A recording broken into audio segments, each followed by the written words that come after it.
जय हिंद दोस्तों। हमारे देश में अभिव्यक्ति की आज़ादी एक ऐसा टर्म बन चुका है जिसका कि जितना ज़्यादा दुरुपयोग किया जाता है उतना उपयोग नहीं किया जाता, और ये चीज़ दोनों ही पक्षों के लिए चलती है। मतलब जो हम बात करते हैं राइट विंग और लेफ्ट विंग के बारे में, तो दोनों ही एक दूसरे के पूरक बन जाते हैं कि भाई जब सामने वाला उपयोग करता है तो इधर वाले को दिक्कत हो जाती है, जब इधर वाला उपयोग करता है तो सामने वाले को दिक्कत हो जाती है। इस तरह की चीज़ें चलती रहती हैं। पिछले कुछ एक 2-3 साल 4 साल से हमारे देश में स्टैंड अप कॉमेडी जो है काफ़ी उभर के सामने आई है। और स्टैंड अप कॉमेडी कई कई पैमानों पे अगर हम देखें तो अच्छी भी है। बहुत ज़्यादा लोगों को ये मैं कहूँगा प्रोत्साहन भी दे रही है, पुश भी कर रही है, और लोगों को एक अल्टरनेटिव करियर चूज़ करने का भी ऑप्शन दे रही है। कई लोग हैं जिन्होंने अपनी नौकरी छोड़कर इस प्रोफेशन में एंट्री ली है। लेकिन एक बात और जो निकल कर सामने आई है कि जोक मारने के नाम पर कई लोग भारतीय लोगों की जो रिलीजियस भावनाएं होती हैं उनको ठेस पहुंचाने का भी काम करते हैं, और बाद में ये बोलकर पल्ला झाड़ने का भी काम करते हैं कि भाई हम तो जोक मार रहे थे। इस तरह के कई सारे इंस्टेंसेस सामने आ चुके हैं, कई सारे, मतलब एक दो की बात नहीं कर रहा हूँ, कई सारे। और कई सारे ऐसे इंस्टेंसेस भी सामने आ चुके हैं जब लोगों ने वहाँ पे इस तरह के कॉमेडियंस को पकड़कर पेल भी दिया था।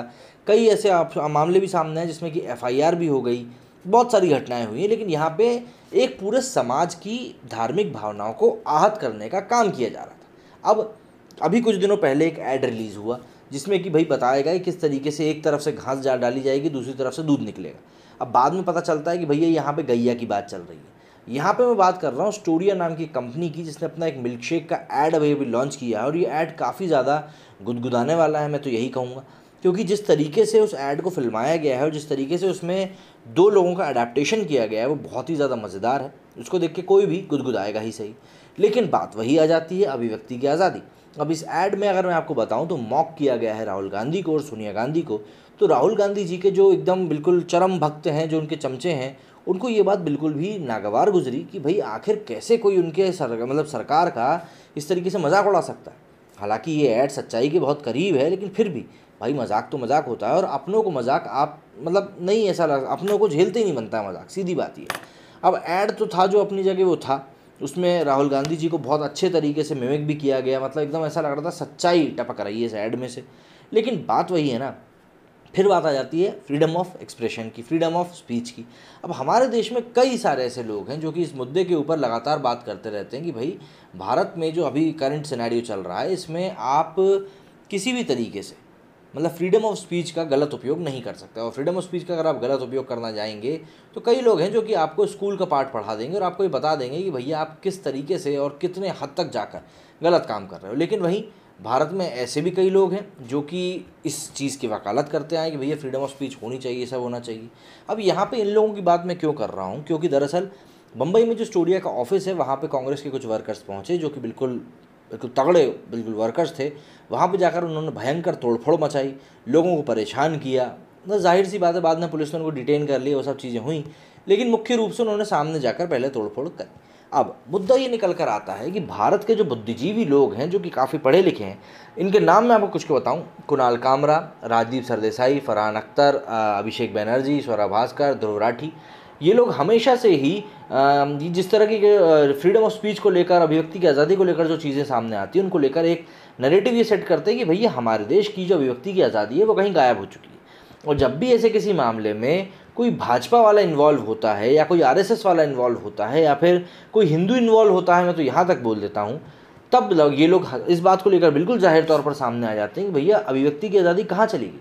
मुनव्वर फारूकी का जो केस हुआ था अभी कुछ समय पहले इंदौर में, जिसमें कि उनको काफ़ी समय तक, काफ़ी लंबे समय तक जेल में भी रहना पड़ा था कुछ चुटकुलों के कारण, उस समय भी ये बात निकल कर सामने आई थी कि भाई हमारे देश में आखिर अभिव्यक्ति की आज़ादी कहाँ गायब हो चुकी है और लोग अभिव्यक्ति की आज़ादी को लेकर कुछ बोलते क्यों नहीं हैं। ये कहीं ना कहीं उनकी आज़ादी के ऊपर एक हनन है, उनकी आज़ादी के ऊपर एक हमला है। हालांकि बाद में कई सारी कोर्ट में जब ये मामला गया तो सभी ने कहा कि अभिव्यक्ति की आज़ादी का गलत इस्तेमाल करना भी कानून के खिलाफ होता है। अगर आप अभिव्यक्ति की आज़ादी का इस्तेमाल करते हुए किसी की धार्मिक भावना को ठेस पहुंचाते हैं तो वो भी सरासर कानून की निगाहों में गलत माना जाएगा। अब ये जो मामला सामने आया जिसमें कि कांग्रेस वर्कर्स ने जाके पूरा ऑफिस तोड़ मारा, उसके ऊपर ये सभी बुद्धिजीवी लोग, कुणाल कामरा, स्वरा भास्कर, रवीश कुमार, राजदीप सरदेसाई, ये सभी लोग जो हैं गायब हैं, ध्रुव राठी, ये सभी लोग गायब हैं, कोई कुछ नहीं बोल रहा, जैसे कि ये मामला हुआ ही ना हो। लेकिन बात वही है ना कि भाई ये अब दोहरा व्यवहार क्यों, जब आप अभिव्यक्ति की आज़ादी का इतना ही सपोर्ट करते हो तो फिर उस तरीके से तो आपको हर तरीके से ये चीज़ समझनी चाहिए कि हाँ भाई ये जो मतलब ऐड किया गया है ये सही किया गया है। आपको तो ये लगना ही नहीं चाहिए कहीं से कहीं तक ये ऐड हो रहा है, और फिर इस तोड़ फोड़ की आपको निंदा भी करनी चाहिए। तो मुंबई में Storia foods and beverages private limited नाम की कंपनी के विज्ञापन पर विवाद हो गया है। विज्ञापन में कंपनी ने अपने नए रेंज में मिल्क शेक लॉन्च किए हैं। स्टोरिया शेक्स के लिए उन्होंने पहली बार हर प्लेटफॉर्म पर विज्ञापन दिया और इसकी टैगलाइन थी with it wish it never gets over. Company ने अपने ब्रांड के लिए 3 ऐड रिलीज़ किए, हर ऐड 45 सेकंड का है और स्टोरिया शेक फ्लेवर को प्रमोट करता है। पहले ऐड में क्रिकेट लीग प्रेस कॉन्फ्रेंस का सीन है, दूसरे ऐड में दिखाया गया है कि कलाकार कैसे वर्कआउट करने के बाद स्टोरिया का ड्रिंक ना मिलने पर नाराज़ हो जाते हैं। सबसे आखिरी और विवादित स्टोरिया के चॉकलेट शेक का विज्ञापन है। कारण इसमें थोड़ी राजनीति का टच है और राजनीति हमारे देश में जैसे ही टच कर जाती है फिर वो मेरे जैसा छोटा यूट्यूब चैनल ही क्यों ना हो, विवाद तो हो ही जाता है। तीनों ऐड में किसी न किसी की पैरोडी की गई है, लेकिन जो आखिरी वाला है उसमें दिख रही महिला और युवक कथित तौर पर सोनिया गांधी और राहुल गांधी के गेटअप में नजर आ रहे हैं। बस यही वजह है इस ऐड के विवादों में आ जाने की। अब देखिए, ऐड कई तरह के बनते हैं, लेकिन 2 तरीक़ों से ऐड जो है चर्चा का विषय बन जाते हैं। पहला, जो राहुल द्रविड़ का जो ऐड आया था जिसमें कि वो गुस्से में दिखाई दे रहे थे, क्रेड का वो ऐड था, उसकी काफ़ी चर्चा हुई थी। और दूसरे ये राहुल गांधी हैं, इनकी सच्चाई दिखाई गई है तो ये ठीक है।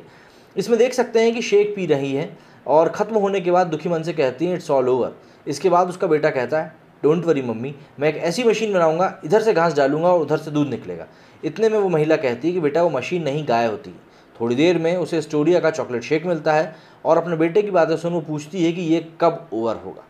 इस पैरोडी के कारण कांग्रेस नेता आज मुंबई के अंधेरी स्थित बेवरेज कंपनी के कार्यालय पहुंचे और सामने आई वीडियो में देख सकते हैं कि कोरोना पाबंदियों के बावजूद कई कार्यकर्ताओं ने दफ्तर में घुसकर तोड़फोड़ मचाई। वीडियो में देख सकते हैं कि दफ्तर में हर चीज़ इधर उधर पड़ी है और जगह जगह पर कांच फूटे पड़े हैं। अंत में कुछ कांग्रेस नेताओं के दफ्तर में सोनिया गांधी जिंदाबाद, राहुल गांधी जिंदाबाद, कांग्रेस जिंदाबाद के नारे लगाते हुए भी देखा जा सकता है। मतलब इतना गुस्सा अगर इनके कार्यकर्ता कोई चुनाव हारने पर दिखाए ना कि आखिर हमारे पार्टी के लीडर कैसे हैं, लीडरशिप कैसी है कि हम चुनाव नहीं जीत पा रहे हैं, तो समझ में भी आता है। एक ऐड को लेकर आप गुस्सा दिखा रहे हैं और फिर सोच रहे हो कि भाई हमने बहुत बड़ा काम कर लिया, 30 मार खा बन गए हम। अब आपकी सोच किस तरफ जा रही है, हम तो यही देख के खुश हो रहे हैं। रिपोर्ट के अनुसार मुंबई पुलिस ने कांग्रेसियों को हिरासत में ले लिया है। कंपनी के संस्थापक व मैनेजिंग डायरेक्टर ने कहा कि हम स्टोरिया में अपने उपभोक्ताओं के प्रति एक जिम्मेदारी महसूस करते हैं, क्योंकि हम जो भी उन्हें देते हैं वो सीधा उनके जीवन और स्वास्थ्य पर असर डालता है। हम इस 360 कैंपेन के जरिए अपने उपभोक्ताओं तक पहुंचने के लिए उत्सुक थे और वो भी एक मज़ेदार और प्रभावशाली तरीके से। शाह ने कहा, वर्तमान महामारी के साथ हम लोगों को मूड को हल्का करने का प्रयास कर रहे हैं, वो भी उस श्रेणी में जो गंभीर और स्वास्थ्य को बढ़ावा देती है।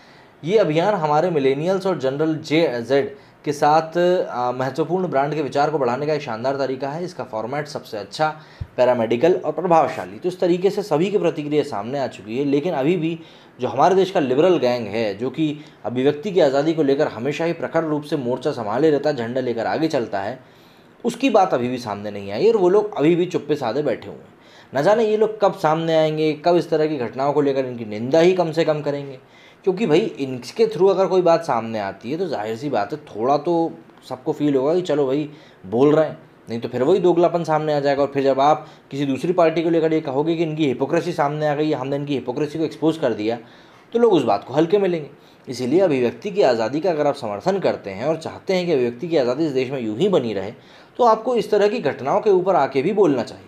क्योंकि ऐसी घटनाओं पर अगर आप नहीं बोलते हैं तो जाहिर तौर पर लोग आपकी हिपोक्रेसी को देखकर समझ जाते हैं और फिर आने वाले समय में आपके ऊपर न जाने किस किस प्रकार के लांछन लगाए जाएंगे। मेरे स्टूडियो में फिलहाल इतना ही। जय हिंद, जय भारत।